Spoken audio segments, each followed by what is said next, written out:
In my definition of success, when people ask me what is so, I used to define success as accomplishing an anticipated goal in mind. But right now, my success is celebrating the little accomplishment on your way to the final destination. I got my purpose at the age of 38. At this time, I was doing all kinds of things. One of the things that shows that you're in a place of purpose is three things will happen. God is glorified in the course of what you do. Man is edified in the course of what you do, and the devil is terrified. I fear a generation, I fear a nation whose leader is frustrated, who does not know his purpose. He will abuse everybody, and that's what's happening to Nigeria. It is not your responsibility to look for your wife. When you find purpose, purpose will propose. He said, come again. Because God only created a woman to help, not to love. The man should be the one loving. The woman should submit to that dimension. Adam was busy. Adam did not even know that he needs wife. He was busy in his assignment. Now, God was intentional not to go and create Eve like the way he created Adam. Otherwise, he would have gone back to the soil. But he brought Eve from the completeness of Adam, so that Adam will have a reflection of himself.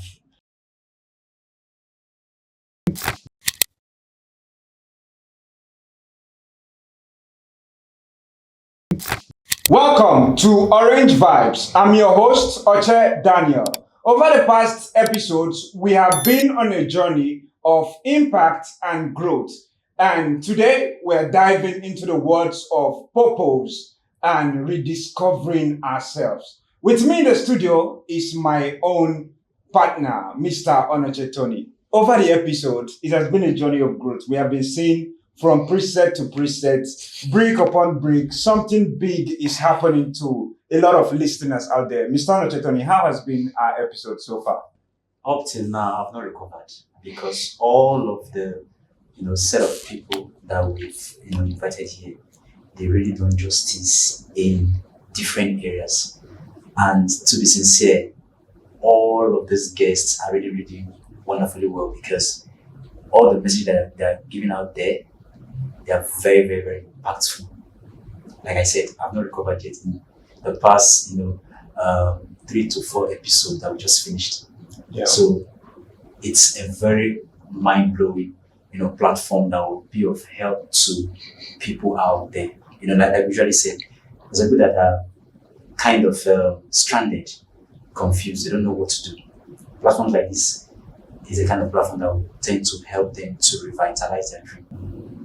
Thank you so much. Thank you so much. So our topic for today is understanding purpose and knowing your why. Why do you exist? So this is something we're going to be exploring. Our guest today is the MD of Skyprint Concept, Mr. Priye Israel, popularly known as Dr. Purpose. Dr. Purpose, it's a pleasure having you in the studio today, and we are really happy and glad. Thank you so much. The pleasure is mine. Thank you so much. You're welcome. Thank you, sir. Thank you so much, sir. I'm so honored to be in your midst today. Thank you. Thank you. Okay, Dr. Purpose, what does purpose mean to you? And how do you define this in your own life? Okay, this is something I've been talking about for a couple of years, ever since the time God brought me to the knowledge of my specific. All right, so before now, I was operating on the generic. All right, there are a lot of people out there who are doing so many things, thinking that is what they were created to do, until God began to help them to discover their specific. All right. So now, but responding to your question, what is purpose? Purpose is the essence of your existence. It's the reason for which you were created. Now, even human beings, manufacturers don't set out to create a product without a sense of purpose.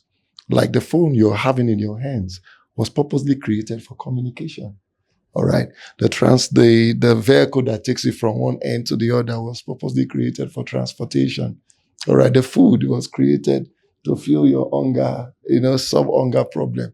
So, but unfortunately, a lot of our generation did not know that if man can understand the essence of purpose in creating an equipment or substance, why do you think God will lose consciousness of that? So that is to tell you that I was born to help my generation reveal the essence of their existence so that they don't abuse it.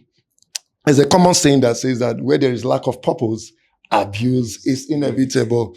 It's so detrimental and so heartbreaking when I see people living their life, in a paradoxic way. And what do I mean? Like, how do you feel if you see somebody carrying the iPad that looks like a chopping board and is using it to chop carrots? What comes to your mind? You see this one, don't colo? Or somebody use a pressing iron and boiling water. I say, what you do? I say, I'm boiling water for tea.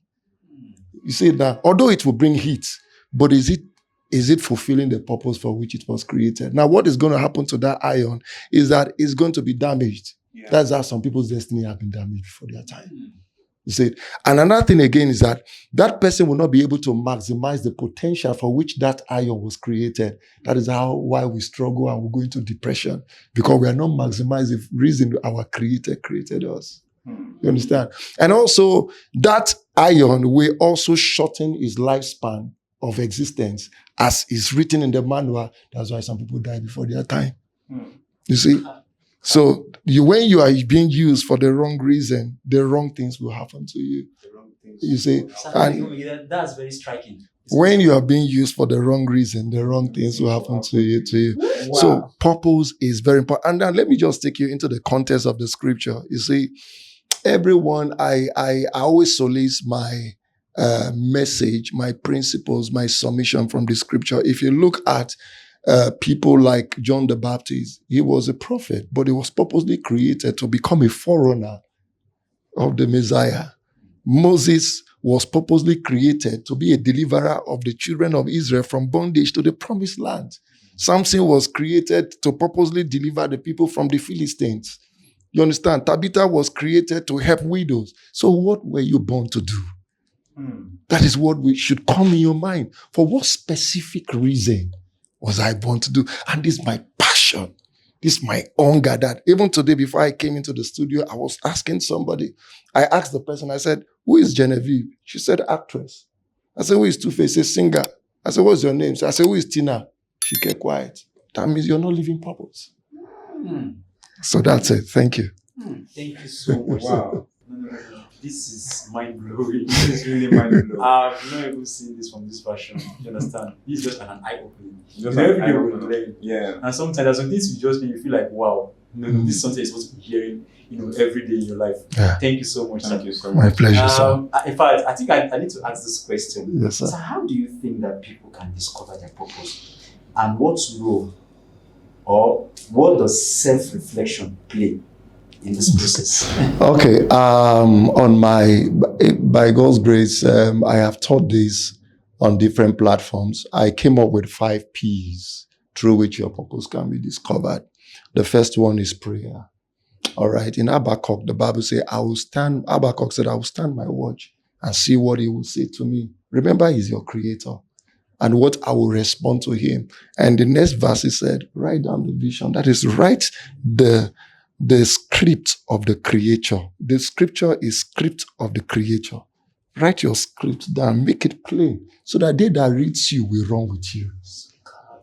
And that was encountered by prayer. The second one is, second P is prophecy. There are a lot of people who came into the world, there was a revelation of them before they manifested. Like Jesus, unto us a child is born. There's a prophecy that came, that there's a Messiah that is coming. Let him not do this. Let him not be entangled with this. So what about John the Baptist? There was a prophecy that went before him. What about Samson? There was a prophecy that went before. Some of us, our parents have a revelation before we were bettered. Like if you look at Jeremiah chapter 1 verse 5, God was telling Jeremiah, before you were formed in your mother's womb, I knew you. Before you came out of I have ordained your destiny. I've made you a prophet. You understand? So prophecy is another gateway to unfolding the reality of your destiny. All right. Then the third P is people. The people you hang around with have a way of revealing your purpose. People you serve. You see Elijah serving Elijah unfolded his own purpose. You understand? The disciples that were with Jesus, they were doing different things. But the moment they connected with Jesus, they followed this man that unfolded their apostolic purpose. You understand? So who you follow determines the unfolding of your season of your life. You understand? And that's why the Bible says evil communication corrupt good manner. So some people's purpose have been hijacked by the kind of people they followed, the company they keep. So people are fundamental in discovering your purpose. Another P is pain. Yeah, pain. The problem you went through in life. Pain. That's why they will say your misery is your ministry. Don't throw those things you went through. Oprah Winfrey today has a reality platform where she encourages the molested, the abused. She was abused by, in fact, she was raped by how many uncles? Yeah. You see, but she came to an understanding that in my healing, there are a lot of people that have gone through this same thing. Can I be a voice to help them repair what I am going, what I have gone through? You understand? So she understands her purpose, and she created. I know of a man who suffered accommodation problem. He was living on the street, all right? And it was a struggle for him to find a roof over his head. But one day God blessed him. He blessed him. Do you know what the guy is doing now? He's building free houses for people, supporting people. So his misery became his platform for ministry. His pain became the gain at which he is projecting. So that's the fourth P, right? Yes, sir. Holy Spirit, I can't remember the P, but there are 5 of them. Potential. Your potential. You see, your potential is a pointer to what God has designed you to do. Yeah. Like I just quoted a scripture. God told Jeremiah that I have ordained you to become a prophet. Now, if you go down the scripture, he said, I have anointed your tongue, which is an instrumental to that which provides the expression of the prophetic. Check what God has anointed about you. God did not anoint his arm because he's not an artist. He did not anoint his leg because he's not a footballer. He anointed his tongue as an instrument of the prophecy. So check. If people say you're good with cooking, that's your anointing. It could be that God wants you to feed the nation. That Tabitha was anointed as a fashion designer to sew clothes. And she was able to understand that this is a dimension of me to solve humanity problem. And that's why when widows enter, she sew free clothes for them. Little did she know she would die before her time. It was when she died, the people that she has been beneficiary to, she has blessed their life, took those clothes, went to Peter. They were crying. And the Bible said Peter was driven with compassion and went and raised her. Now, if she was not fulfilling purpose, God wouldn't have brought back her life if she was wasting her life. So what she was doing was connected horizontally as she was vertically touching lives. Thank you so much. I don't know if this has made sense. Thank you so much, Dr. Popos. You were mentioning, you talked about 5 P's, whereby you mentioned some. I can't verbally bring more. Yeah, I think it's very, very important because a lot of people don't get to understand most of these things. Yeah. Like some people are just born and they're just living like that. They just live their life on the streets, go about. They just find in one of the P. I think you mentioned something. You talked about your association. Yeah, depends, and you gave an analysis of people, the kind of people you work with, like. Depends on how you are able to discover. Doesn't mean that, okay, there are people that you work with that you will never discover purpose. Yeah, that's why I'm saying the quality of people you work with in life determines what becomes of you. That's why they say, show me your friends, and I'll tell you who you are. There's little prayers can do to your destiny if you're walking on the wrong path with the wrong people. You understand? It's just for, literally, let me just explain this. If your destiny is to go to Ekpe, but your best friend is going to Oshodi, and you decide to follow him, will you get to your destination? No. So I know some people who decided to go and read the wrong courses in university because there are this set of group of friends starting from primary school. They don't want to leave themselves. Say, Tai, if you are going to read maths, I'll read maths with you. Little they don't know that the originality of that man is inferior of you. You understand? Another thing is that some people also want to copy superstars.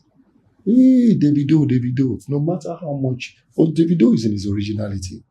No matter how much you try to copy Davido, you can only be a second best. Yes. You can only be. So the thing there is that what should even suggest to you, the company that you should, follow is that instinct in you that tells you there is something that is craving for an expression. If I follow this person, you understand? You've heard what they call mentorship. Yeah. Yes. The best way to find mentorship is understanding your wiring and look out now. Your future is somebody else's past. So a man said something. He said, I'm great. I'm an ordinary man, but sing great because I'm standing on the shoulder of a great person. Do you understand? So first of all, it's your responsibility. Do you know Elisha I talked about? Elisha was mocked. Elisha was older than Elijah. Elisha was a businessman. But it came a conviction that there is something about me. I need to, although I don't understand it, but I'm saying that the unfolding of that destiny following this shrewd man, you need to know how shrewd Elijah is a very tough person. Somebody who can open his mouth and just insult people. Elijah, call fire and finish people. But the guy understands that this is the way. Even when the other sons of the prophet were insulting him, say he's just a fool like momo. But at the end of the day, who took the battle? So it's not just about following people, it's about knowing who you are following. So the responsibility also has to do with you. You have a part to play. Today, if you check my phone, of course, you should know the kind of quality of people I should follow. If I have this kind of content, it means I've been listening to the right people. You understand? Because the Bible says, out of the abundance of your heart, the mouth speak. So if I've been listening to the wrong thing, you'll hear me saying vulgar words, unconsciously, like a reflex. But before I even keep, sometimes, even in the night, do you know what I slept with? I slept with one, if I don't sleep with Olumide, I'm sleeping with Sam Adeyemi. If I'm not sleeping with Sam Adeyemi, I'm sleeping with Miles Moreau. Sometimes I will play and I will sleep off, and they'll be playing into my spirit. Sometimes I see myself on the stage, I'm speaking like them. Before I came to this platform, okay, let me just give you a little history of I used to be very fearful. I never knew I can even look into a man's eyes. In fact, I would be shaking, putting like this. I started as a music minister. I have directed about couples of choir, I think 14 choirs nationwide, about over 25 years by God's grace. And we have a Sunday school, in church. If you know Assemblies of God, and one of these days, I was just in the class asking my teacher question. And my superintendent and my GO passed. And he said, you see this guy, he waited for me to finish asking my question. He said, you see this boy asking question. From today, let him teach this class. And then I could not even speak well. After the whole service, I went to my teacher and said, please go and help me beg pastor. If there's a sin I've committed, please, this is not the way he should punish me. Bring me before people that are more learned than myself. My grammar was cutting corners. You understand? I couldn't articulate or define, express myself. But I never knew that I was a suspended success waiting someday to explode.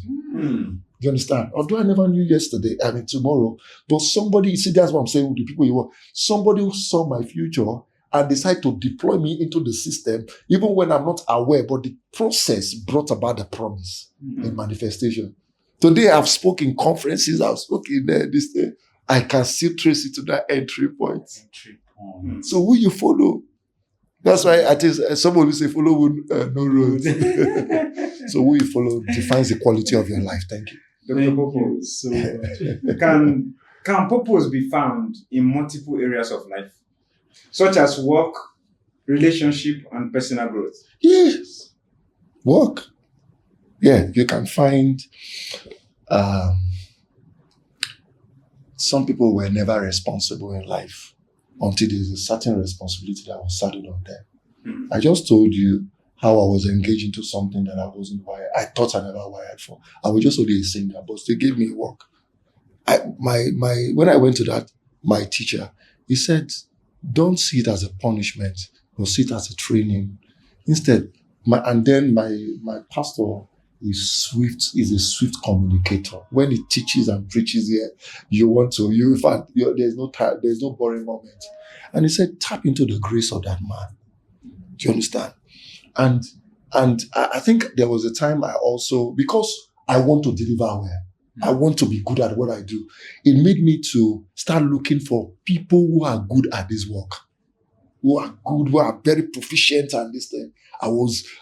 You need to see my bags of books. I was reading like Jack because I met somebody who encoded like a mentor. I said, sir, this is where I found myself.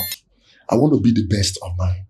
When they mentioned the top 10 speakers in Nigeria, and I'm still metamorphosing, I'm evolving. So what should I do? He said, go and listen to, one of the things that understudy people who are good in this field.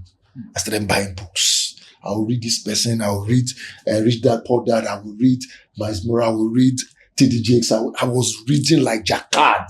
You understand? Before, if I have 10,000, I would have spent 8,000 on book. Before thinking of feeding, I was just eating. And before I knew it, because at the time I asked somebody, I said, how do I deal with this? Do you know that being a graduate doesn't mean that you speak well at all? Some of them cannot even write a proposal. Yes. My grammar was jamming each other. I said, how can I deliver? Because the content of delivery is articulation. He said, they know what my mentor said. He said, keep saying the nonsense thing until the good thing begin to flow out. Because he now demonstrated it with a tap that had been locked for a long time. When you open it, it will bring brown water. But don't be discouraged. Let it be flowing. You'll see clean water. So I keep saying the nonsense until it became sense. Do you understand? A relationship. I just talked about Elijah following. So a relationship is also a way of unfolding the reality of your hidden treasure. You understand? When people are seeing trash in you, your relationship, your mentor is seeing treasure in the trash. And that's why you must be careful who you follow in life. You might not be doing so much prayer, but your confidence about the promise of the future is traceable to the person you're following. Your relationship.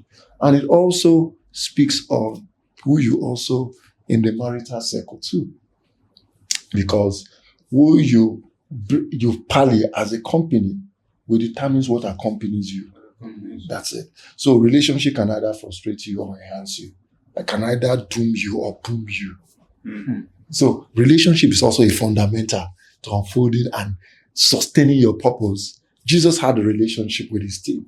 Even when the mother came and said, we've been looking for you since now. Your family, what did he tell them? He said, that's not my family. My family are those who do this business, who are in the place of the purpose.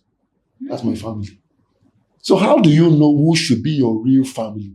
Is those, number one, understanding the assignment, then understanding the team player for the dream. Do you understand? I don't know if I've answered your question. Yes, yeah. You want to say something?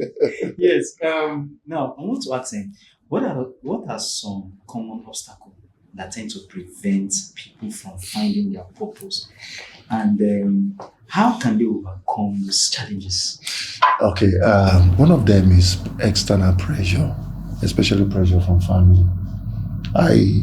There's a book I'm writing, and it's going to be a corrective measure to educating our parents. Many of us are victims of the selfishness of our parents. You must be a doctor. You must be a lawyer just to massage their ego. I have a doctor in my house. Irrespective of the fact whether the guy is suffering, this is not what he's wired for. I was forced to be a worker in the oil sector. I came from River State. So my father forced me to study within the confines of petrochemical engineering. Of course, that's the admission. But I defiled it to follow my own dream. We even went into parallel, this thing. Why? Because he wants to be boasting that I have an oil company, oil magnate in my house, not knowing that that's not what I... So just imagine if God has not come for Jeremiah and telling the parents, this is a prophet, they would have forced him to go and read engineering. And that guy would have been suffering. Do you understand? Charlie Boy, when they forced him to go and read law, but what is he doing today? Where did he derive music? He said, Daddy, take the certificate and fulfill your own mistake and leave me to live my dream. What is success to a man who rests a ladder on a building only for him to successfully climb the top of the building and discover that the ladder is resting on the wrong building? So figuratively, if he has taken 30 years to climb the building, he needs another 30 years to come down the building and take another 30 to set it and go. So does he have 90 years to live his life? Did you see the really reason why I'm hungry to stop everybody? Have you discovered your purpose? Because a frustrated man will frustrate the nation. I fear a generation, I fear a nation whose leader is frustrated, who does not know his purpose. He will abuse everybody, and that's what's happening to Nigeria. He will abuse everybody. Everything, he will abuse the educational parasite. That's why I see he collapsing there. He will abuse the economy. That's why he doesn't even count money. Can go and if I hope this, please, they remove it. You understand? Everything will be abuse. But I've been following this guy, Traore of Burkina Faso. Even at his position, he pays himself little salary. In fact, the salary he pays himself is after the people. You see, one of the things that shows that you're in the place of purpose is 3 things will happen. God is glorified in the course of what you do. Man is edified in the course of what you do, and the devil is terrified. I don't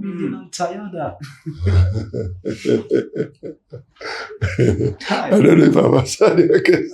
You understand? Oh, thank you. Okay, I want to ask this question. Most people feel that, I don't know, I think, should I say most people, okay, I've come to realize that in some cases, when somebody approaches the age of, let's say, 60, 65, 70, they feel all hope is gone. Can someone still find a purpose even at that level? Is it necessary or I don't know? Yeah, now, purpose is seasonal. Purpose is a journey. All right? Even Jesus that was told about his purpose from the beginning did not still enter his purpose until 30 years. That's when God now endorsed it. This is my son in whom I am well pleased. Moses entered his own 80 years after God finished training him in the wilderness. He messed up the training in his years, and he ran for his life into obscurity. And God said, when he come, I created you for a purpose.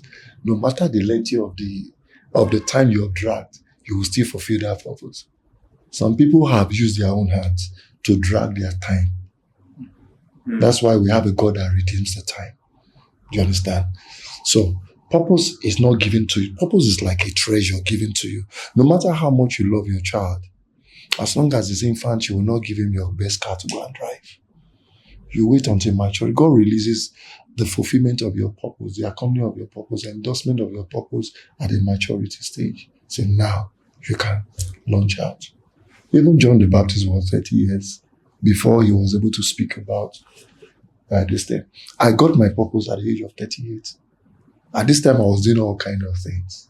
I was speaking on different things, business, personal endowment, family matter, saying, I'm just using my communication skill. And be speaking, let me come and speak on holiness. Come on. Until one day God encountered me. I said, for this purpose, I have created you to go and speak purpose. So I now discovered that all the things I've been going through, all the discouragement, all the abuse, all the frustration. Like I told you, I was suicidal at the time. And I know how abuse of self can be to do the wrong thing. When you give your life to errors, the wrong things will always happen. And it always ends in disaster. But you see, God said, I have so much invested in you to allow you to be destroyed. So I will keep allowing grace to follow you to avoid disgrace. Understand? So as long as I'm on the rays of grace, he kept navigating me in the midst of the turmoil. Instead of me to come to a point where I said, I am finished, I'm walking to the path, I will say, it is finished. Like Jesus said, it is finished. Wow. Thank I you don't so know much. if I don't know if I've made sense. Exactly. Praise the Lord. Okay. What are the common obstacles? We have asked that. Yeah. So I was trying to explain something. Now, what the common obstacles? Yeah. I said external pressure, like from External family, pressure. pressure from society. The society expects you to carry this certain posture. Yeah. You understand? I know how many people that looked at me and said, Wale Soyinka. Wale Soyinka. No matter I try to be like Wale Soyinka, I will never be. Exactly. Sometimes they call me professor. Do you know they came to join the Baptist in John chapter 2, verse 18. They said, who are you? Are you a prophet? Are you Elijah? The society was trying to brand him into, classify him into a mode. And when they can classify you, they can nullify you. You understand? But if they cannot classify you, you will terrify them. So, but he said, I am none of all this. I am the voice crying in the wilderness, making straight. I know my identity. I know. A lot of people suffer from identity crisis. Hmm. They want to become what the society say they are. Just for them to prove a point. You don't have any reason to prove a point. Some people borrow money that they don't have to buy what they don't need, only to please those people that don't care. Okay. So external societal pressure saddled on you can become an obstacle. So another one is lack of self-awareness. When you don't know, the reason why people are envious of others or jealousy about it is because you don't know who you are. I can just imagine the hand envying the eye. And let the eye pick the thing on the ground. Or the heart envying the face, because it's the face everybody's seeing and celebrating. Let your heart collapse. So everything, the day you understand the functionality of the assignment, that's the day you will stop becoming under pressure of whatever it is that plays around you. Okay? Let me see if I can still remember. Another thing is the pressure of survival instinct. All right, I want to survive. So you want to make money anyhow. It's like the society will not respect you if you don't park one car there. And so they have to do rituals. They have to do yahoo. They don't like what they are doing. Some of them who are driving big cars, they are admiring you that is walking on the street because they know what they have saw in their hands. The pressure of financial status. The pressure of fame. I want to be popular. So they force themselves to join Illuminatics. See, there are a lot of things. There are a lot of things that deviate us from fulfilling purpose. Do you understand? I don't know if I've made sense. So relax. God is on your case. You understand? Relax. So pressure, like I told you, is seasonal. For the fact that just enjoy what, like I always say, in my definition of success, when people ask me what is, I used to define success as accomplishing an anticipated goal in mind. But right now, my success is celebrating the little accomplishment on your way to the final destination. That's success. So, for the fact you could wake up today is success. For the fact that somebody call your name and you say yes, it's success, because some people are going to say yes. For the fact that you see yellow and you don't call it black, it's success. For the fact that somebody was laughing, your normal laugh, I don't know how many of you have laughed on top of your voice. Yeah. Somebody was laughing, this socket loosed and fell down. They have to rush him to the hospital. He spent 400,000 to adjust it. Really? But how many times have you laughed? And you are still intact. Wow. Success. You wake up in the morning and cancer have not removed your hair. Success. Because if you are not healthy, you will not be wealthy. Do you understand? The wealth is in the future, but the health is needed. So you are successful by your health to get your wealth. Dr. Popo, this is so enlightening. Thank you so much. This is amazing. You were saying something about identity crisis. Yeah, this is it's a major thing that a lot of people suffer. Yeah. Especially many youths. They don't know their identity. They don't know where to stand, and this is something that a lot of people have not discovered. You see a lot of youths, they just want to follow someone, who they have not defined their own self. You made an analogy at the beginning of this. You said somebody going towards Ekpe and another one going towards Oshodi. A lot of people, because I've seen one youth maybe making mark on his own journey, they tend to just attach. Like for me, there was this point in my life as a young person. I used to have a lot of youths as friends. They come to the house, and one of this time, then I was doing nothing. So one of my friends got a job, and he was, I think, like a bar person serving in restaurant. in a bar, serving in a bar, and he was making money. They were paying him well. So when he visited one of those times, he was telling me about his job. My mom had to call me and said, "Why don't you tell this guy to look for a spot for in that you place? In that place?" But I know myself that this thing is this is not for me at all. Like but it was like that kind of pressure, and a lot of people has been forced to identify with so many things that they are not made of. A lot of people has been forced. They identify with themselves and they start to journey in that path. So when you made mention of identity crisis, I discovered that this is it's a major thing, especially in the society. Yeah. So another thing again I want you to touch on is looking at a country like Nigeria, looking at the economy and everything. Looking at the economy and everything that is happening, the hunger has forced a lot of people to do a lot of things, because everybody now is I think it was one of the points that you made. Yeah. Everybody now they're now in survival mode. So nobody wants to say. Many youths now can hear messages like purpose, but no, me, I need to eat though. So the pressure society now in the midst of this. How can one still navigate their own space, like to find that particular thing? Okay, like I told you, that purpose is a journey. Yeah. All right, and it isn't the destination. All right. Remember what the Bible says in Genesis chapter 1, verse 28. It said, "And God blessed man. He said, be fruitful." Then the next stage, multiply your fruitfulness. Then replenish it. See, God is a God of process. Then subdue nations. Then your dominion will emerge. 4 levels of dominion. That's to tell you that God knows that from the beginning you can't have dominion.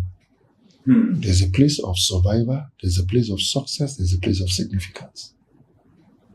So survival will warrant you to look for what you can do to pay the bills. You understand? Yeah, go and pick up. It's not a crime. I have entered sites, carry block. Yeah, I've gone to mix cement. I've gone to cut farm for people. Yeah, pay me. Yeah, it's not a crime. Jesus was a carpenter first. He was going to supply chairs for it, even when he knew from beginning, I am a Messiah. But he was the son of a carpenter. It's a process. God never wanted to make the mistake he made with Adam, a full-grown man. But this one, you must be born in the manger. Imagine the hospital he gave that to you. When Jesus opened the eye, the first thing he saw is animals. Humble beginning. Lamb, even though you are the lion of the tribe, but you must start as a lamb. Humble beginning. So it's not wrong. Like, before I came here, there's a lady. I went to fix my laptop. So in the course of that, while waiting, a lady the people that needed to fix the laptop were not around. So the next shop, they sell accessories and all this stuff. So the lady accommodated, said, sit down while you wait for. So in the course of that, I engaged her. I said, people, even while I was there, people came in, they admired her, and she's a beautiful lady. All right. And I asked her, are you earning up to 100,000? She now laughed. I knew she's not earning that kind of. I said, up to 50,000. I said, I said, do you want to be a millionaire? She said, yes. I said, with this, can you earn it? I said, sir, where would that do? I said, do you know that you can still be here? Still maintaining your little step. And money you can be making additional money out there to have a take home every month. You can even be making up to 500,000. She said, how? I said, all right. The first law you have helped yourself is you have played the first law of survival. You took a job here, even if it is not paying all the bills, but it has expressed, the Bible says, faith without work is dead. For you to move from your house to something like this, even if it's not palatable, they say when the suitable is not available, make the available suitable. You understand? So it shows that you believe in yourself, that you have something to deliver. That is why, and your boss, I say, where is your boss? Your boss is not here. And that means that your boss saw value in you to maintain the value here. You understand? The only unfortunate thing there is that maybe your boss sees more value in you than you see value in yourself. So that's why he's using you. And if care is not taken, instead of you to become useful, you become useless. Because you'll be sought to the point where you think there's nothing left of you. Until you come to the point like Jacob and Laban has said, no, there's more, this man, they make money from me now. No, I need to start my own company. I've stayed here served. I've known the game. I've known how to I've learned through the process. It's time. There's always a time. So, but before that time of becoming a billionaire, there must be a time of scratching the ground for somebody. So I think a lot of people have missed their way on this, because I overheard somebody that said, if you can be able to overcome survivor, there's no level you can attain. So you now look as if survivor has been a kind of bone of contention over time. Especially in this our rigorous economy, most people have really killed their dream just because they want to survive. I know some people, when I grew up in England, I know some people that they have a very good potential. They are songwriters. They are very good. I even have one, he's an artist. So, but at some point, there was time he was passionate about what he does. He was pushing it with all manner of enthusiasm. But at some point, I think, I don't know, he stumbled with a lady and the lady got pregnant. Wow. Pressure came in. Wow. But I know that there was a beautiful plan for God towards that particular. Yeah, that was thwarted, Yeah, was thwarted. So I think the major problem right now is that part of trying to survive. You're getting it now. So how can you help people? How can you help the youth to be able to retrace? I know you've been saying something there, but I think you really need to hit it more. Okay. Because people need to retrace back their purpose. You understand? Despite the hustle, despite the survivor, the struggling and all of that. Okay, like I really want to celebrate what you guys are doing. Yeah. By God's grace, I run a youth ministry. You know, if you look at the story of David was, the father did not even see him as one of the sons, because he was a son of an outcast. Do you understand?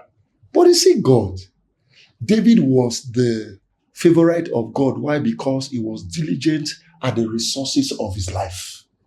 That's why they call it human resource. He was diligent. If you look at 1 Samuel chapter 16, verse 18,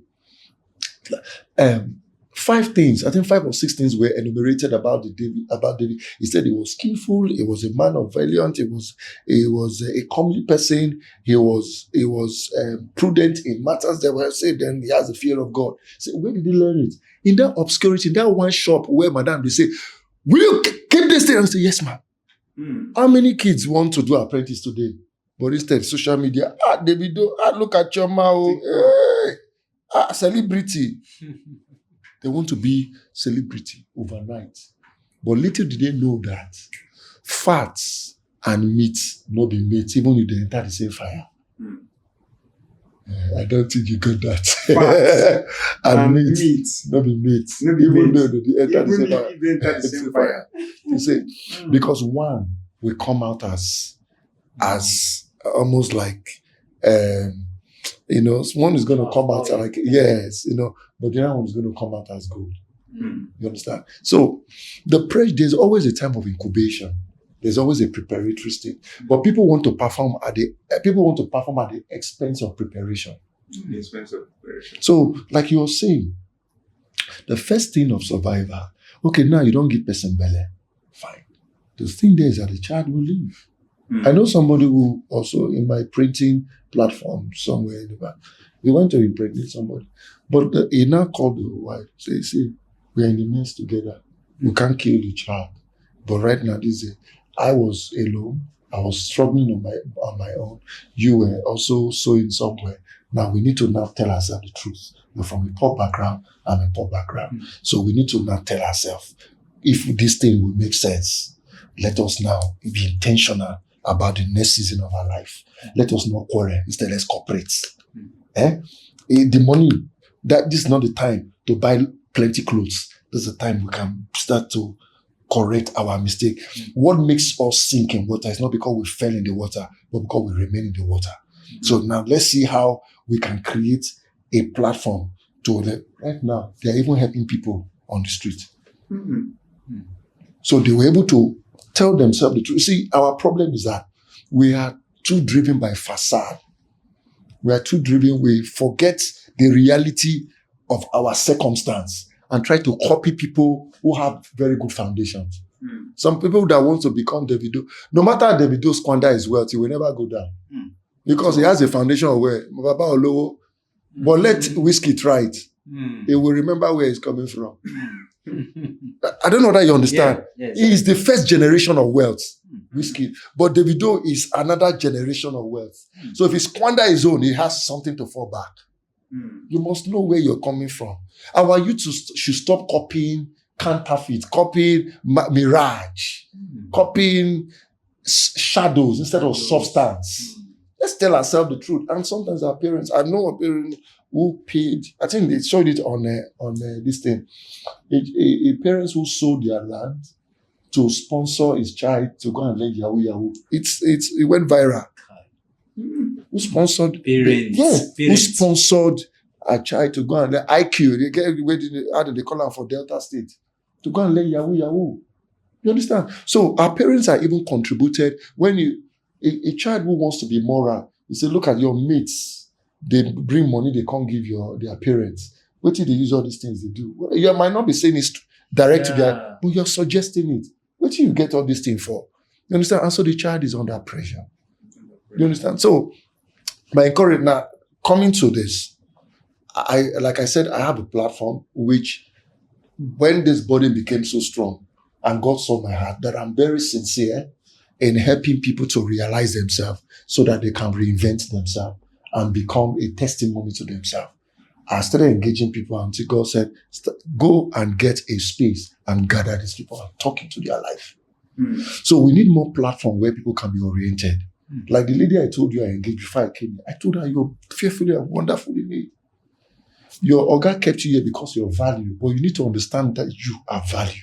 You understand? Your Oga, what is paying you is what he has decided to pay you, but you can sack your boss the day you understand how much you can earn. And I gave her an instance of somebody who was doing a job like this. She was managing at this thing, but she encountered me and I told her, okay, what is it that you can do with your hand? I did a program that is called Turn Your Potential into Product for Profit. So if the government have not created a job on the outer space, why don't you create a job from the treasure of your heart, of your life? The Bible says we have this treasure in earthen vessels. So if it can sing, thank God there's TikTok and some people sing and they are following them and they are making money. If it is smile, I even went to the extent that if you check my status, I said smiling is value. Because no matter how robust your credential as an air hostess, you want to take up an air with the people who are serving. If you don't know how to smile, you will not get the job. So smiling is also a product to sell. Even frowning is a product. That is why you need it for security. You understand? I told her, I said, you see, Akin and Popo, they are millionaires, right? Yes. You see that if they have prayed that God make me tall, they wouldn't have been millionaires. They were the right species of their size to project the weight of their wealth. So there's always sense in nonsense. The only difference between Mama Put and Tantalizer is attitude. Your attitude determines somebody said, this cooking ability can only feed the locality, so I can be making 100 naira. And then also I can brand this cooking and feed the global space.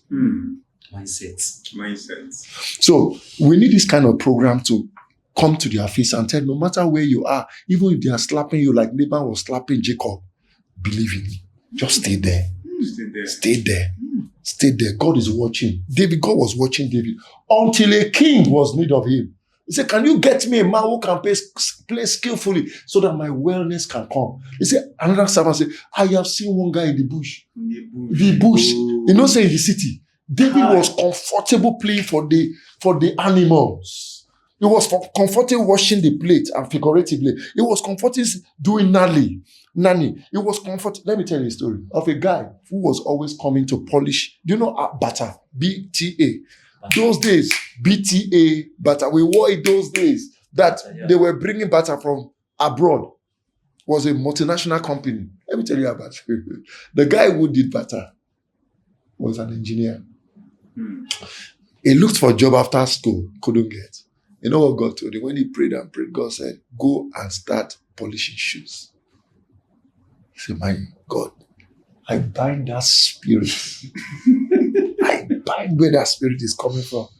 So he now decided to make a prestigious package by getting money, rent a space, and put a table and be polishing shoes. He suffered. Because I said, go and be doing coco. He said, how will my mate see me going around coco? You know, the aboki this thing, coco.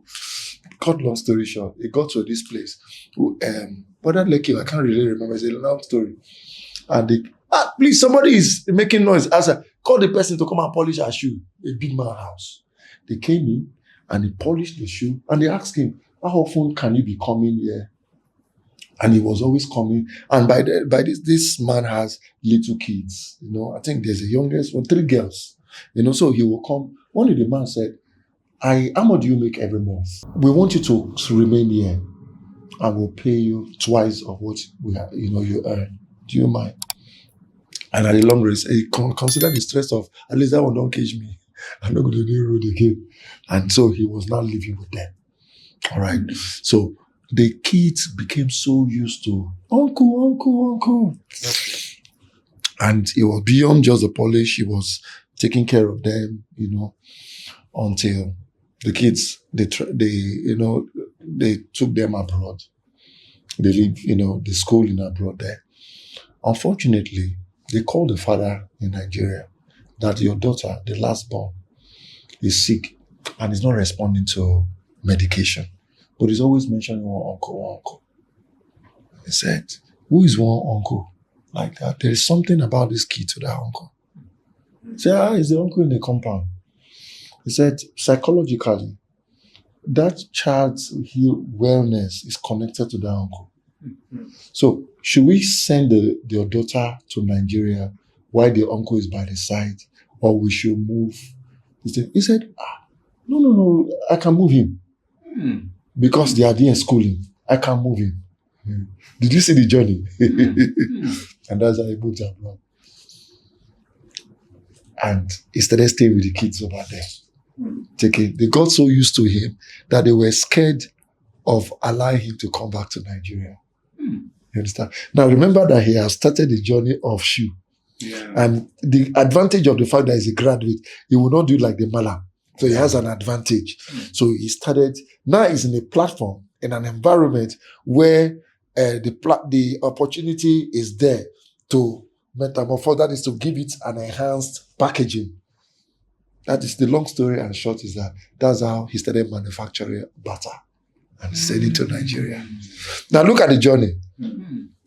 His engineering job was not giving him. God saw that one day you become an exporter into Nigeria of shoes. But let me bring you to a humble beginning. How many of us want to be humble to go and wash plates?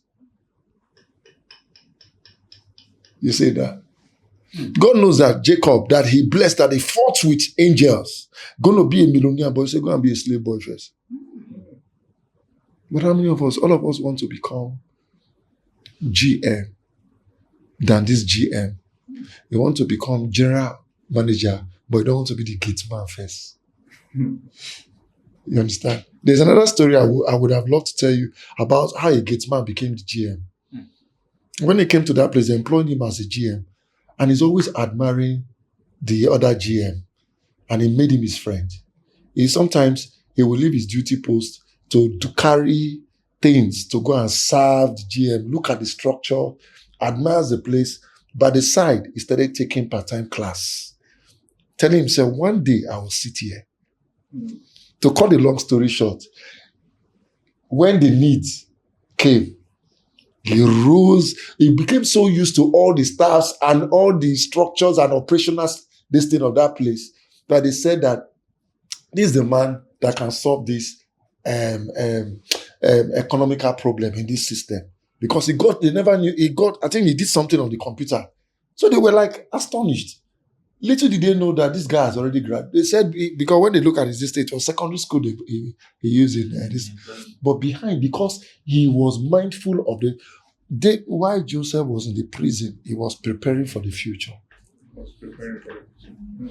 So the future was in him, not the prison was in him. The future. So wherever you are, what makes the difference between where you are and where you'll be tomorrow is if where tomorrow is already in you. Because the only thing about the future is somebody is giving birth to the future. But the fear I have is many of us are not mindful of the future. We settle down for the status quo. We don't challenge the status quo. We're not ready to, because they are paying you 50,000, you feel that is the end of, after all, nobody in my family is any more than 50,000. So, and that is why programs like this is needed to blow their mind. Exactly. To cause a paradigm shift. Tell them that you're greater than where you are. I don't know what David was always listening in the bush that made him feel that one day I'll kill Goliath. Did you see? So he was now training himself. He handled the bear. Yeah. He handled the... Do you know that David would have been angry? All those were the processes. What's the process that gave birth to the promise? Yeah. There was something you mentioned earlier. You said that the process is what gave birth to the promise. And each time, every part of the process might look like struggle, but it's actually taking you to the promise. That's it. And you said something. There was something you mentioned. Yeah, I said if you want to cook a soup and you pack all the ingredients and you pour it on the pot, the same ingredients. Yeah, no matter how hungry you are. So I wanted to rephrase that part again. No matter how hungry you are, if you pack all the ingredients and pour into this thing, you will cook concoction that will cause convulsion. So, the same ingredients that will make somebody, what a palatable dish, is the same ingredient that will make someone throw up. Depends on how you observe process. Depending on the process. Do you understand? Mr. T, I always say something. I said, if you go through the shortcut, every shortcut will cut you short. Wow. Did you get it? Yeah. If you decide to cut corners, if you go through the shortcuts, every shortcut will cut you short. So if God wanted Jesus to come to the point where he can deliver the whole world, but he allowed him to be born as a baby. He allowed Joseph to knock his head with a stick. He allowed him to be insulted and run for his life. He allowed him. You see, if you want to, the day I started getting troubled about my life, and I was like just opposing it to what people say. They say, when you look at me, say, I see you with global attention. I see you mighty. See, sometimes don't allow those things to enter your head. Mm-hmm. They will cut you away from the process. God is working on you. You are like in the potter's house, breaking, you're molding, you're breaking, the potter is looking, I want this pot not to land in the hand of a mechanic, but land in the hand of a king. So I will take my time to I'll break it, I'll mold it, I'll break it. If the pot has voice, you say, okay, you wicked now. Hey, the Bible say you don't finish. You break me again. The master is looking for the reflection of him. Until you conform to what he said, this is what I want. They can sell it to a king now. But you don't want to go through that process. You're in a hurry like the fats. We're in a hurry. You're in a hurry like the fats. Especially this our generation. Everybody they are too in a hurry to blow. And that thing is a very, very... And that's why when they blow, they scatter that they cannot find their trace. When bomb blow, you scatter. You can't find this.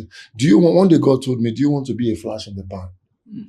The devil is in a hurry to bless you. He doesn't want you to build capacity.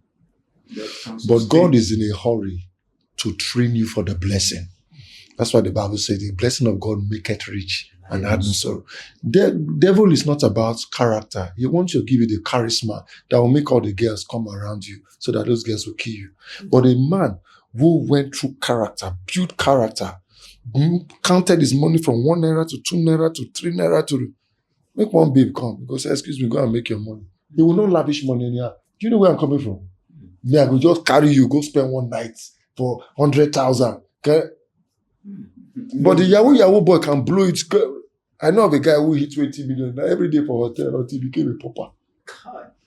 Because of the way it comes, like a flash in the pan. It's the same way it will blow, like the Bible says, I get wings and fly away. But the wealth that is built systematically already have a foundation to be sustained. And that's what God is trying to do. So all those times you are crying, you're comparing and saying, look at Davido, look at this thing. Let me tell you, the day God has processed you and you stand on stage and sing, they'll be causing annoyance, but you are causing anointing because you've been groomed. The Bible calls it weight of glory. That means wealth has weight. So those things that are deviating them, distracting them, becomes your platform of elevation. They don't shake you. That's why people are respecting Selman today. Do you understand? He has been processed. If you hear his story, he has suffered. He says sometimes they have to look for food on the waste. Oyedepo, go and listen to his story. Sometimes no food in the house, but he will say, I see myself going places. Sometimes the wife will say, my husband, they will pray that his husband they will gather 3 chairs. The Oyedepo will be preaching as if it's 1,000. He say, all of you who are blessed. The wife will look like, what have done my husband like this? What have done my husband like this? He'll be praying. When the husband is praying for Jerusalem, the wife is praying for the husband. Like, God, this is insanity. But today, it is the one that said, thank God for those mothers that have given birth to this success. Okay, so sir, before we digress a little, because I feel we should touch other areas, which is very important. Okay.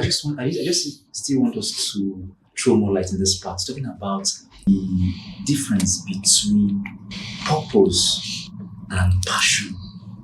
Because most people feel that when you are passionate about something, that is where your calling is. I really want you to do justice to this and make people get a clear distinction or a clear information about this.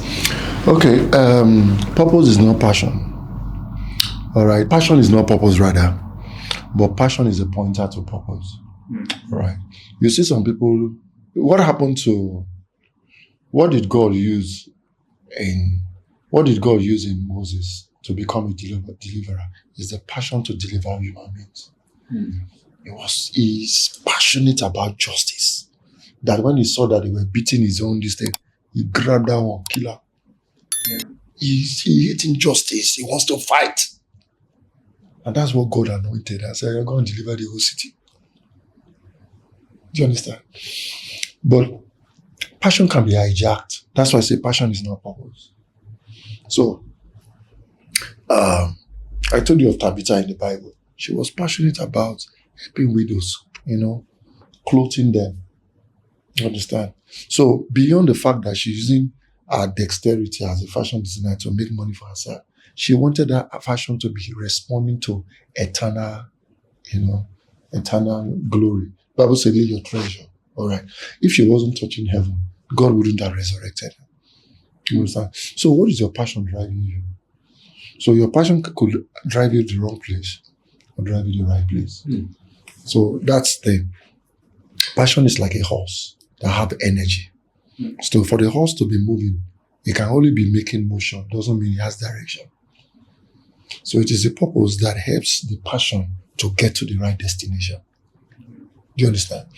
But it's essential for you to know that it's either you're motivated by passion. In fact, one of the P I was supposed to, in the classification of potential, passion also falls there. Okay. All right. So, what kind of passion? What are you passionate? Like there's somebody that will enter here now and will say, this seat, I need to arrange this place. He's just passionate about creating, reinventing the environment. You don't give her money or you don't send her assignment. But immediately you enter your house, you will not know your house again. He has changed the whole thing. Passion. Thomas Edison was passionate about make sure that people's house has light inside. That's why he was ready to fail 9,999 times. When people were calling. So when they interviewed him and asked him, how were you able to manage the crisis of the failures you encountered 9,999 before you got the bulb in the 10,000 times? He said, I did not fail. I only learned 9,999 ways not to create the light bulb. So passion is like a fire that is driving you to a destination. You understand? So, but the thing there is that your passion should be guided. Just like I just explained with a horse. If a horse, as energetic as it is, it can cause destruction. You understand? This guy was passionate about doing the work of the Lord God. That is Saul, who became Paul. He was passionate about the kingdom. But he did not know that he was doing it in the wrong way. God saw the passion in him. He was killing Christians because he was seeing Christians as the infidels. He wanted to keep the law of the Pharisees. He was a Pharisee.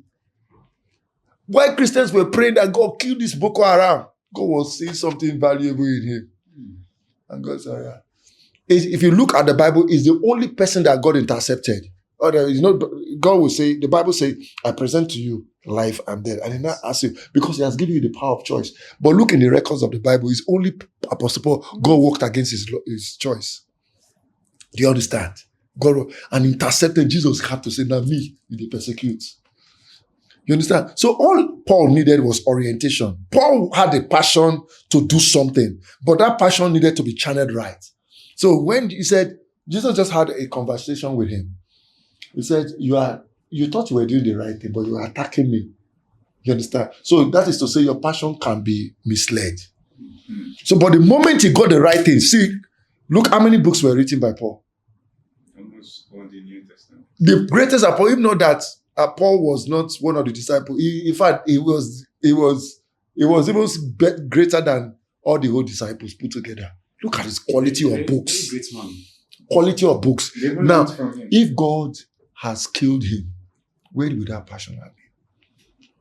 You understand? So, what we need to help our generations is like Davido that is using his passion. He's passionate about whatever he's doing. I see some quality in him. He has this, he respects his humble beginning. I mean, he respects a moral. When you see all these elders, you see the way there's something about him, even though he's using what God has put inside of him to be singing Baby Nyash and all of those stuff. One day you'll be shocked. You will become a praise leader. God is just watching him. But God wants him to be in the process. Because he needs him. Let me tell you, do you think that God wouldn't have just started Moses, not in Egypt, but in another place, and trained him to go and deliver? He intentionally left him in Egypt to understand all the dimension of it, because he will still send him there. He wanted him to be angry with, so that when he comes, he will scatter. If you Pharaoh, he will come with the right anger. That's why I discovered that when a Muslim man gets born again, he does more than the Christian who was born in the Christian home. Because you know when a Dibia, when a Babala will get born again, look at late Archbishop Idauza. He was coming from idolatry. That is the gods of this thing, serving occultic and all of those stuff. He came with that passion. He would look at authority and say, "Who are you?" He was come because he knows how they were playing with powers. So that anger, that passion, so whenever you see the devil say, if I command, but the kind of thing is confronted, you cannot confront because you were not trained in that dimension where you were contending with powers. Look at those of them who were in the cultic in school. When they become Christians, they do more crazy things in the kingdom than those ones that were born in the Christian home. Because why? Now, that is their passion. That is, God just, redirected it, and today they are fulfilling purpose.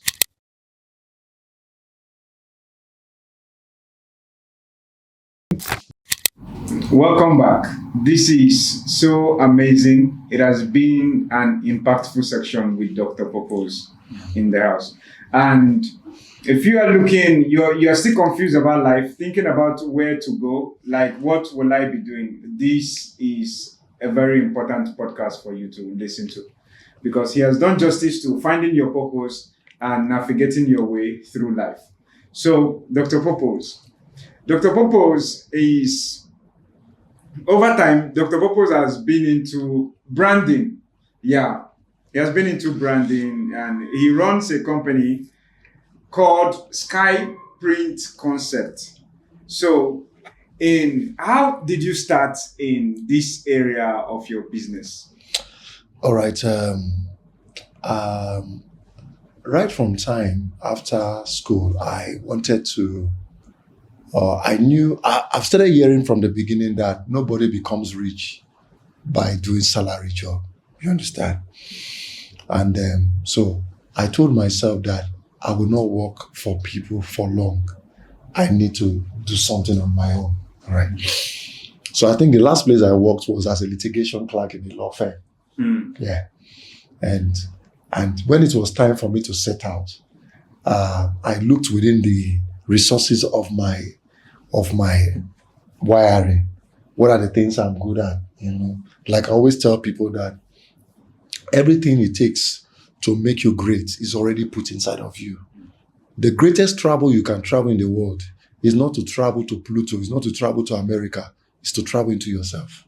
Because all the resources that will make you great and relevant is, the Bible says, you have this treasure in it. But how many of us are patient? Lock yourself at least for 24 hours and begin to think about all the treasures that is inside of you. Like where I went, I told the lady, and this is what I always give people assignment. I say, make enumerate all the things that you are good at, list them, then prioritize them. Which one is more dominant in you? So that's what I did. So before then, even back then in school, I could paint. I can look at you and paint you like this. Yeah.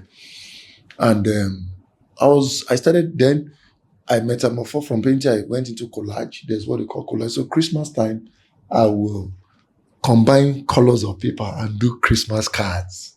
You understand? So I was doing it so well that people love my handmade cards than just the conventional card they get in the market.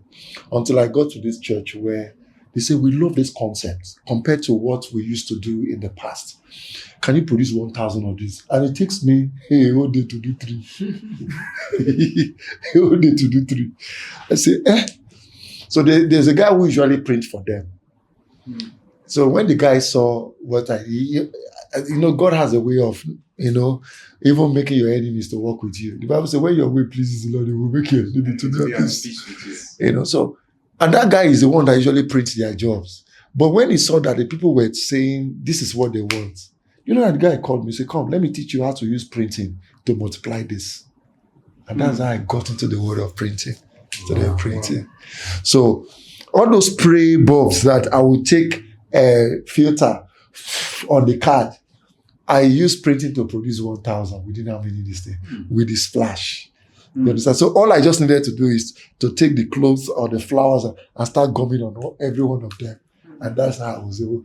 And that actually opened me into another world of this thing.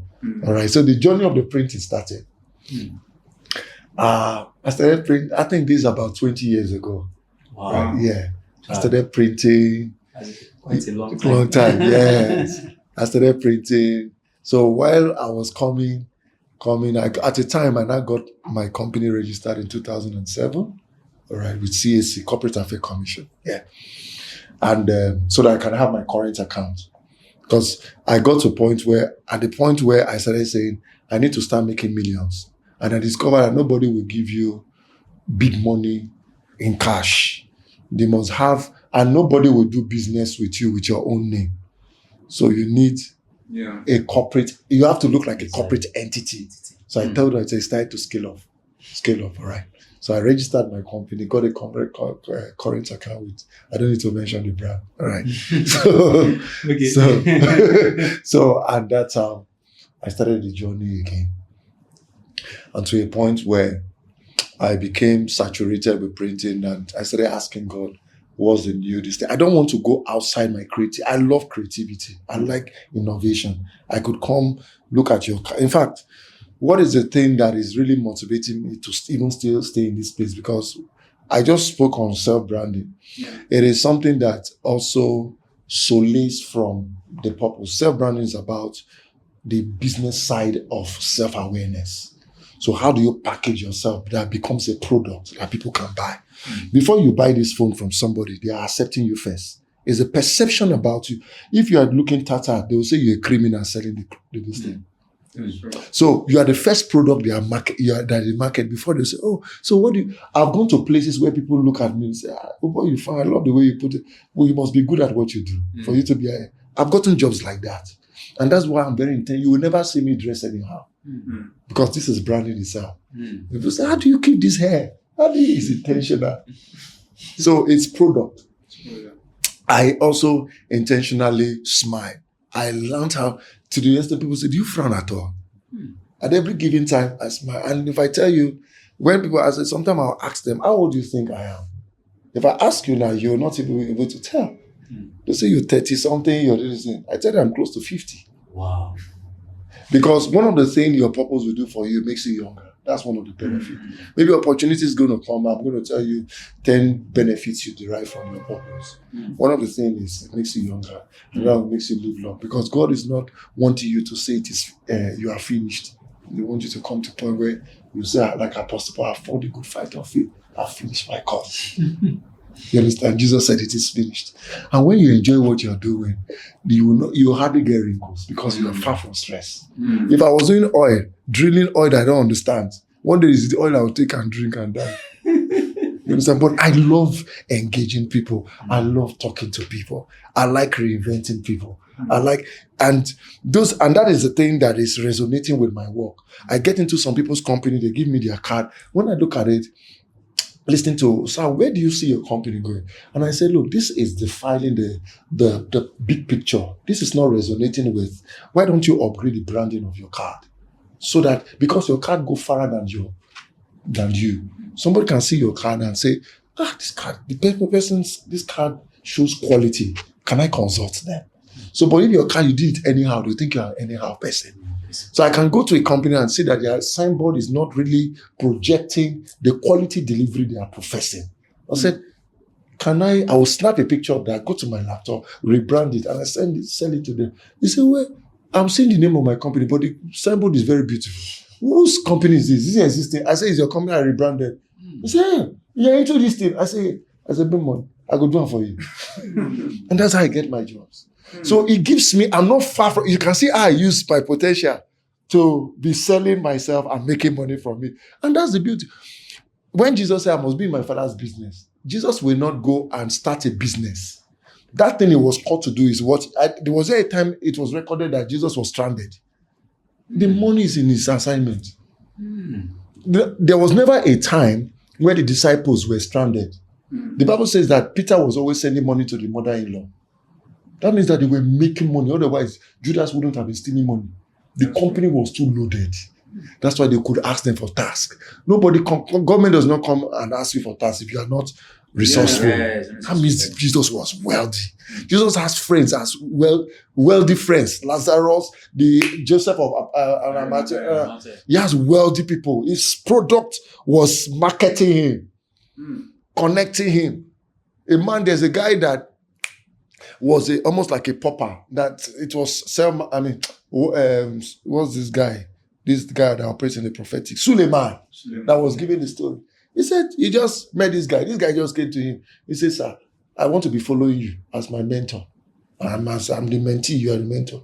But anytime he comes to him, he says, sir, I don't get transport. He says, is this what you call mentor? Are you looking for sponsor or mentor? And anytime he gets angry, God will tell him, look after him.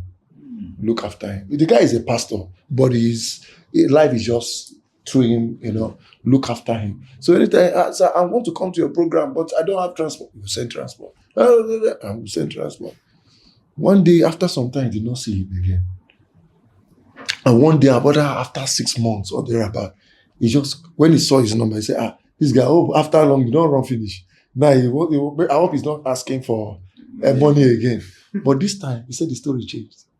He reluctantly picked it and he answered. He said, hey, so what is it? He says, I'll send you an account. He said, this is this guy there. By the time you put 2 million enter. How come? He said, come. I want to see you. What happened? He said, all those times I was with you, I was building the anointing that God has already put in me. So I was always going out to bless people until I met this man who has been impotent, a big man, impotent for years. And God led me to pray for him. And the man started listening and said, what do you want? The man gave him 200 million. I don't know whether you get that. So it is, the guy did not go and do another business. It is in the place of his assignment wealth came. Where was Judas? Where was John the Baptist? People in the city left city with their wealth, came to the bush to look for him. Stay in your place of grace. Stay if it is selling pop-up. I know of a woman I've heard at Todal who sells pop-up. She has built 3 houses and set all the children in abroad. Who told you a stupid thing? There's a stupidity in anything. Anything at all. Stay in that place. Keep walking. Keep building it. Keep walking it.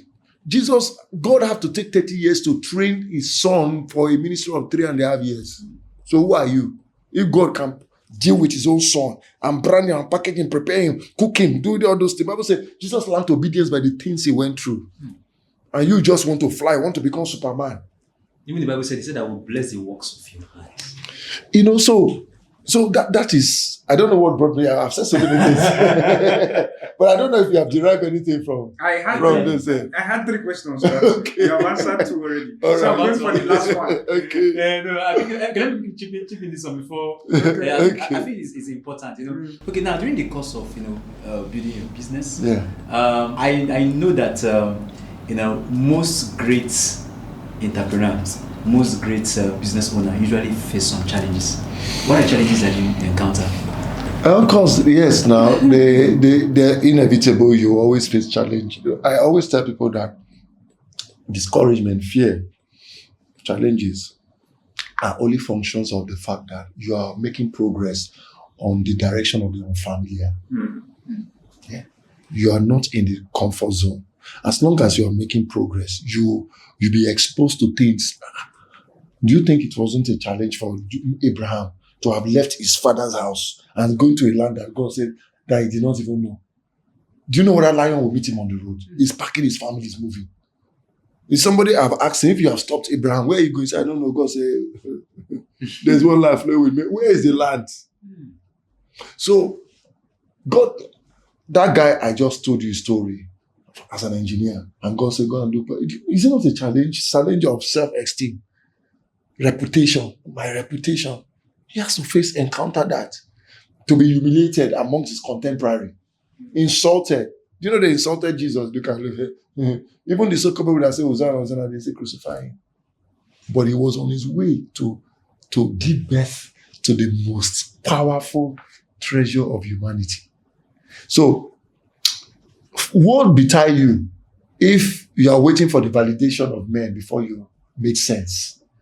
Because what will make you great is what does not resonate with people around you. Just go and tell your family that in the next 5 years, I'm going to have 1 billion in my account. If you see the laugh, they will laugh here. I'm going to be. Why? Because they will remind you of your father. Your father. You know where your father ended. But it takes you who believe in yourself to tell yourself that I have failed the first time. I have failed the second time. I have failed the third time. But I'm learning progress. Because the bend is not the end. It only reminds me that I'm going somewhere. So the greatest risk in life is not to take a risk. So just keep pushing. Just keep what they call mirage. You know what is called mirage? When you're driving, it looks like water is on the road. But you used to notice that the moment you get closer, you don't see the water. It's a mirage. It's a facade. The fear of the unknown. Supposing, when I tell people that start a business, they say, supposing I fail. I say, why must the first thought in your mind is, why don't you say, supposing I succeed? So why are we always giving to negativity? Why don't you start this course? Supposing I fail.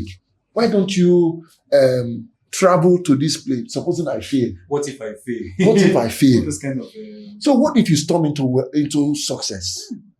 Do you understand? So there's always a light at the end of the tunnel, but that is if you are ready. And that's all about faith. The Bible says faith faith, we walk by faith and not by sight. So if you are waiting for everything to be palatable, you will never move. The Bible says a lazy man says there's a lion on the street and hunger will kill him in the house. You understand? You hear people who say, if I perish, I perish. Did they perish? Esther did not perish.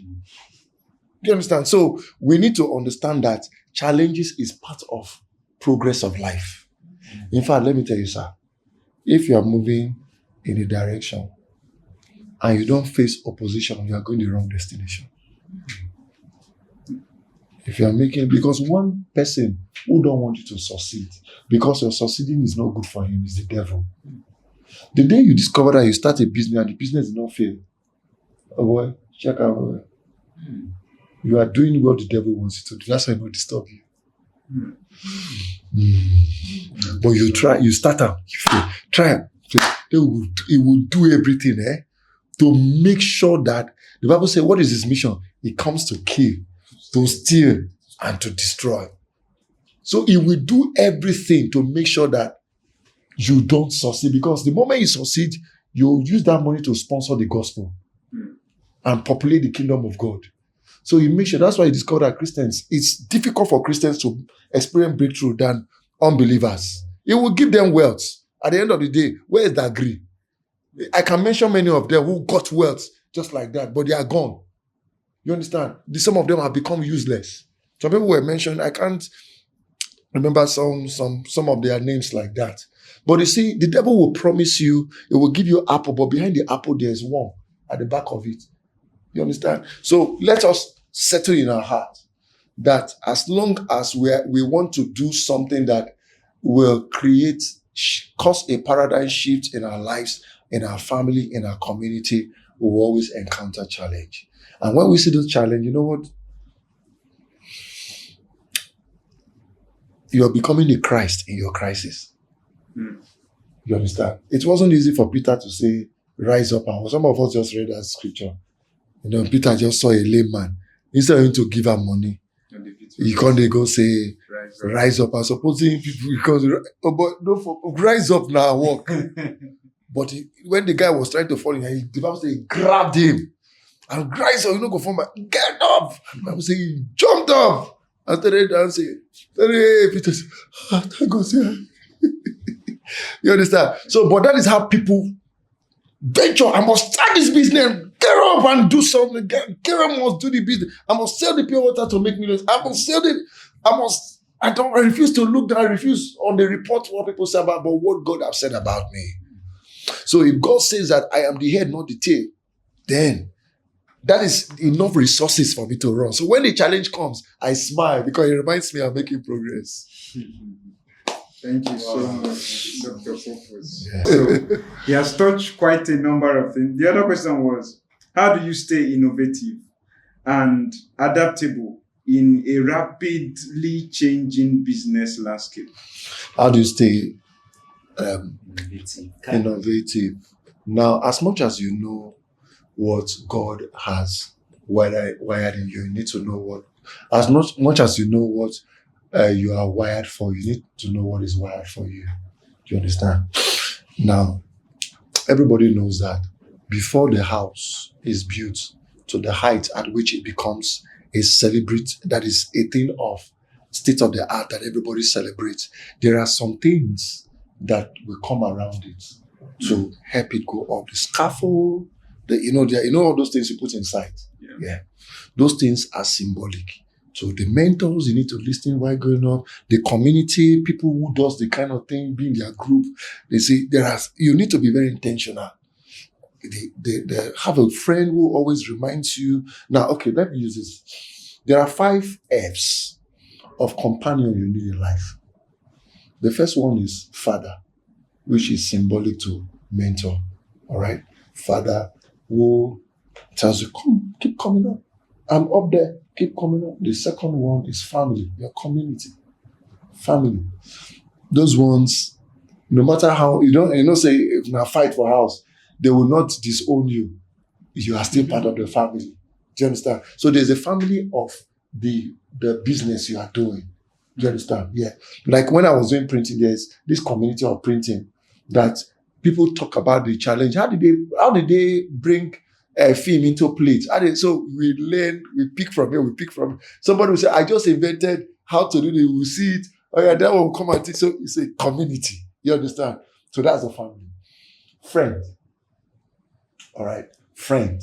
The Bible said there's a friend that is born in the day of adversary. Somebody who tells you when after the challenges you face in life, your friend say, bros, remember where you started? You're too far to go back. Like Jonathan and David, I will be there for you. Come on, the journey is far. Oh boy, can't take even 5 minutes. I bet come on, share. He's there for you. He's talking, a friend is somebody who understands your dream, even though he doesn't understand the big picture, but he understands what you need at the present to clean your wound and say, boy, let's keep fighting. That's a friend. The fourth one is fan, who celebrates you. Hey, Ronaldo, they play well. Hey, but when Ronaldo play over there, ooh. So they're only there to praise you when things are. You must recognize who are friends and who are fans. Don't give responsibility to fans when you think they are your friends. If not, they're the one that will expose your weaknesses. You must categorize these people. Then the last one is your foe, your enemy. They're the reason why you pray fast. The reason why you are in the competitive edge. You are not slowed down. They are your, and they are your, if you are a close-up, your name is Orabi, who want to take your market space. If you are, They didn't get that. you did not get that. Close up. Your name is Orabi, who want to collect your customers. So they help you not to sleep overnight. They help you to keep brainstorming. What can I do innovatively? What can I do to have a cutting edge?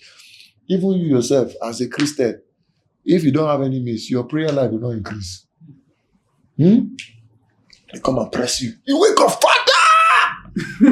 But if everybody around you is friends, you relax. If everybody around you is enemy, because your enemy will not, your family will not come and kill you. But you need to see, God needs all of that. That's why I put Judas as an enemy inside. He needs him. Even when he knows there is a criminal, is a betrayer, he put him, I want him in my company. Was part of He the part of people it. that will bring that purpose. He If said Judas that was not inside, because they wouldn't Peter- have access. Exactly. Jesus wouldn't have a reason. Jesus wouldn't have given us life by the death, burial, and resurrection. So you need all these people. You are asking a question. How do you? I think this. So how do you create a motivation, a kind of atmosphere for? I think all this I've explained something to you. So it's one thing for you to know that this is what you are wired for. It's another thing for you to be intentional about what is wired for you, to help what you are wired for to come to the place of fulfillment. God bless you. Sir, thank you so much. I think we're going to call it a day. Let me just ask this last question. Or do you have anything to ask again? No, I'm just Exactly. Let me just ask. I think the question I want to ask is this: concerns all the young men preparing for marriage, preparing to start a new life, a family, and all of that, because this part of purpose is very, very crucial. Okay, so I think you've been able to, taught me how not just to jump into, a relationship or a marriage or whatever. Yeah. You need to discover who you are first, which is very, very important. Because when you discover who you are, there's a statement you made.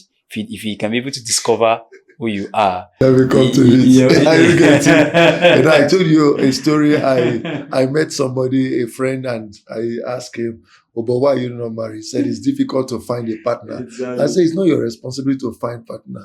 When you find purpose will propose. Okay, so Exactly. it's because that is solace from the scripture where in Genesis 2:18 it said it's not good for man to be alone. Now, alone is an acronym of two words coming as one. All one. It's not good for man to be all together. I'm going to separate him. Now, God was intentional not to go and create Eve like the way he created Adam.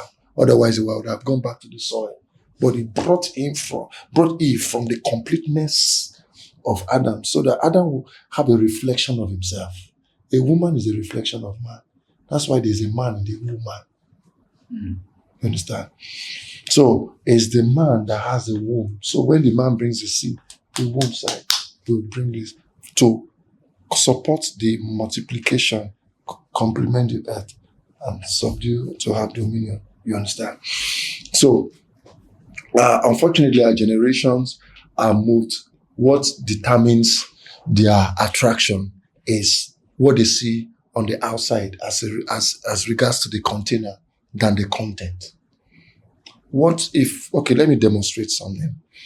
If I put two bottles together, two bottles together, and I tie it together, is it easy to separate them? No. Okay, let me put it. I think you did not get my mistake.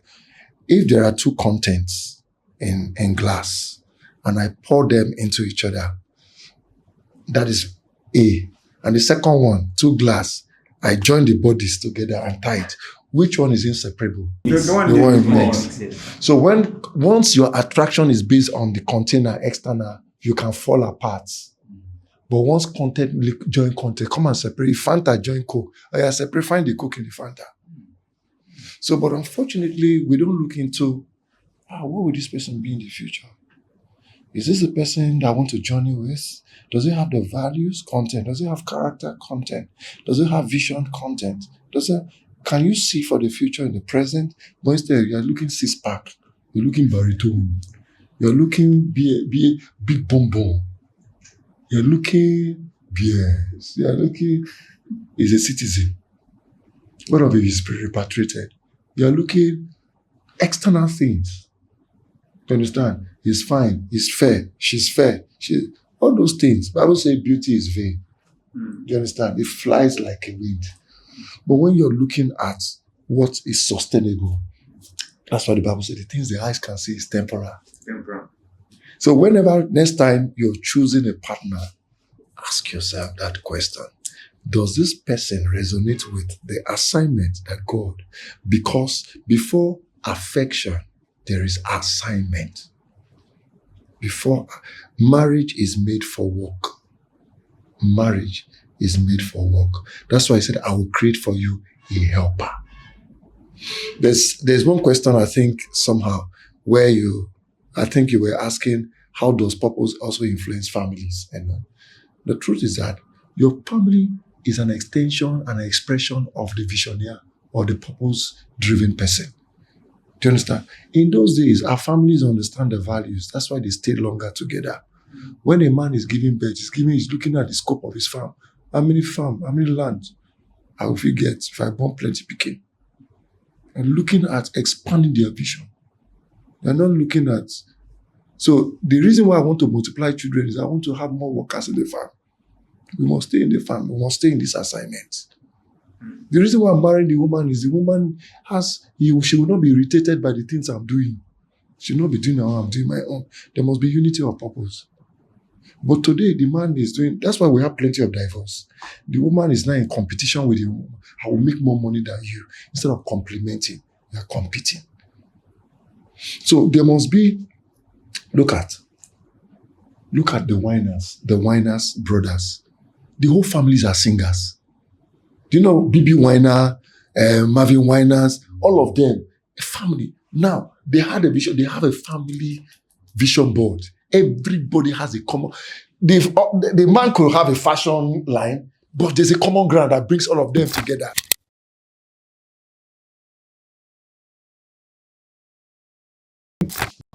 Okay, it's a wonderful section. A lot of questions has been answered. There are mind-boggling questions that pertains to destiny and life, and a lot of you have been asking so many of those questions, and we have been opportune to address lots of those questions here with Dr. Purpose. Yeah, Mr. Tony, how has been this section so far? Let me hear from you. Yeah, it's been mind-blowing.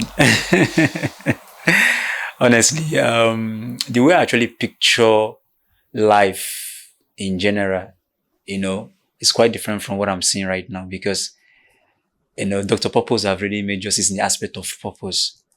So I think it is mandated for every man to discover his purpose. The reason for his existence. I'm telling you that the reason for his existence, it's very, very important, because purpose, nurtures you. Purpose, exactly, it guides you in every area. Purpose makes you to be able to plan your life. Purpose makes you to discover, more of yourself through God in heaven. It also helps you to find the right partner at the end of the day. So he's automated. You understand? Exactly. There are different types of pain. Okay? Okay. There are different type of. There's a pain of turmoil and there's a pain of travail. Okay. All right. The pain of turmoil is the one that is inflicted on you to destroy you, but the pain of travail is the one that you're pushing a baby to come out. All right. But if you are not mindful of which pain it is, you will abort the baby. You go and take the wrong drugs. You'll be crying that God killed me. You don't know that pain is pushing you to be expanded, building capacity to become a voice to your nation. The things you're enjoying today were better than my pain. The days I told God, kill me, I'm useless. God said, I'm processing usefulness in the uselessness. You understand? Today, everybody wants to invite me, come and speak, come on. And I've graduated to the point where, I don't know if you know PFN, Pentecostal Fellowship of Nigeria. And so they were consulting and they said, they made me the youth director of the whole of Etiosa. From Shongotedo to Lekki. I have to speak to over 1 million youths, managing them. I was in obscurity, asking God, where is my life going? And then God was preparing me like David in the bush. And they were consulting, asking who will take over this position. And they said, there's one guy who is already doing that thing. Go and bring him. That's how they inaugurated me. So each day, I'm always looking out to be a blessing to my generation. I'm selfless. I'm sold out to my generation. In fact, one of the things that gets me motivated or stir up something in me is when I see somebody in frustration. I will look at this 3T. Can I give him money? Can I share my talent? Or can I share my time? You understand? So this is what has, but if you ask me what's my purpose is to discover people's purpose and help them navigate through the pathway to the point of fulfillment. So as long as you have met me, you will not die before your time. That's a covenant. I have a covenant of life. The guy you're seeing, there was one day I fell on that trailer. Trailer climbed my leg to this point. He climbed me an Okada man leg and his leg cut off by my own state. And when they rushed me to the hospital, a man walked into the hospital where they kept me. I was in a pool of blood. I wasn't feeling my leg inside a cream trouser like this, but blood was all over the whole place. The man walked into the hospital. He said, I have a message for you while I was sitting there.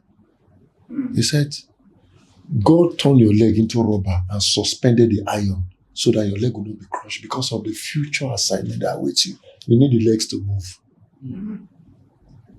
How come 2 people fell on that trailer? Trailer climbed both legs. It just looked like when the Bible says 2 will be walking together, 1 will be taken away.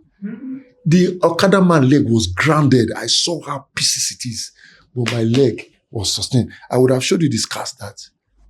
It's as if I attended bicycle accident. But that's why I fear God. And I say, God, I'm sold out. Because am I better than a fella that had an accident and lost his leg? But God knows I'll be traveling different parts of the world, touching lives through this assignment. My ministry is so peculiar that whenever I speak, even when I see professors write, I say, what am I even talking, for God's sake? Like I told you something. I wrote something. Did you see me look into my this thing? I said, the Holy Spirit will be saying it at my back.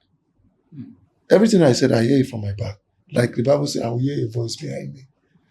Everything I said, that's why you're being blessed. It's not my words. Because sometimes I need to go and listen to myself. Did I say this? Where did this one come from? Wow.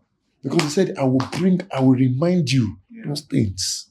Because eyes have not seen, ears have not heard, that including you. Neither has it entered into your whole heart what God has prepared for you. But the Spirit of God goes into the deep and brings it to the surface. And that's why I'm very careful not to just say anything. The Bible says in Ephesians, I think, 4:10, it said, be careful of what you say, neither filthy talk or jesting and this thing, but rather giving of thanks edifying words. Be careful what you say because it's an expression of purpose. I know you. It's not by what I see, but the content of your words. That's why the Bible says, what defies a man is what comes out of him. So I'm intentional about my gates, my windows, because out of that which has been garbaged in, I will not know when I will just say one wrong thing, say, where did that one come from? When I will say, because you don't garbage. When pressure squeeze you, the treasure or the trash, depends on what you have inside, will come in good measure. Thank you so much. Thank you so much, sir. We look forward having you more time again. It has been so impactful. This time you give me title. We look forward. See, the platform, there are a lot of people listening to this platform. And, one of the vision for this platform is that a lot of people out there, a lot of youth will gain directions. Through life, there are many counterfeit things that have been taught into society. Now, everybody on social media is a preacher, teaching all manners of nonsense. But somebody who failed in one area will just draw out something from that part and start feeding people with it. But this is one thing that Orange Vibe is doing. Viewers watching this, it has been an amazing section with Dr. Purpose, and we have richly been blessed, and it has been a moment of impact. And we don't want to take so much time, but we look forward to having him more in the studio and time. Dr. Purpose, in one word, please, just in one word, what will you tell to the youth watching out there who doesn't know whether to go from right to left? What one word can you give to that viewer out there watching this show right now? All right. What I will say to somebody out there is that be yourself. Let nobody put you under pressure. Wherever you are or whatever you are the best specimen of yourself. Let nobody make you feel as if there's something wrong with you.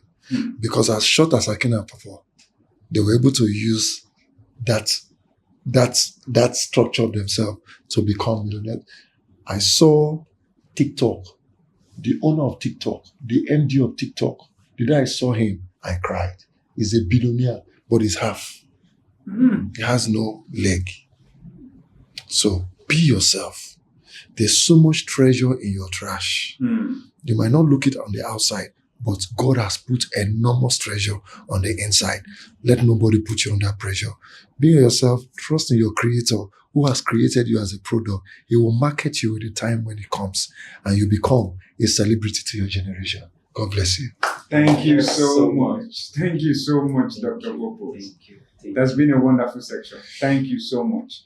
So, ladies and gentlemen, this is Orange Vibes. Like, subscribe, and Comments. If you have questions, which I know you have a lot of questions to ask, you can leave them on the comment section or send us a private message. We're going to get them right through to Dr. Purpose, and we're going to answer all your questions. Thank you so much. Also, if there is any topic you'd like us to do justice or to talk about, please drop into the comment section.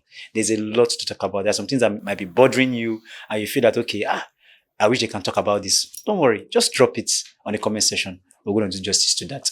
Thank you so much. Dr. Purpose, another one word for Orange Vibe. What do you think this platform is becoming? Always be the original that you're always.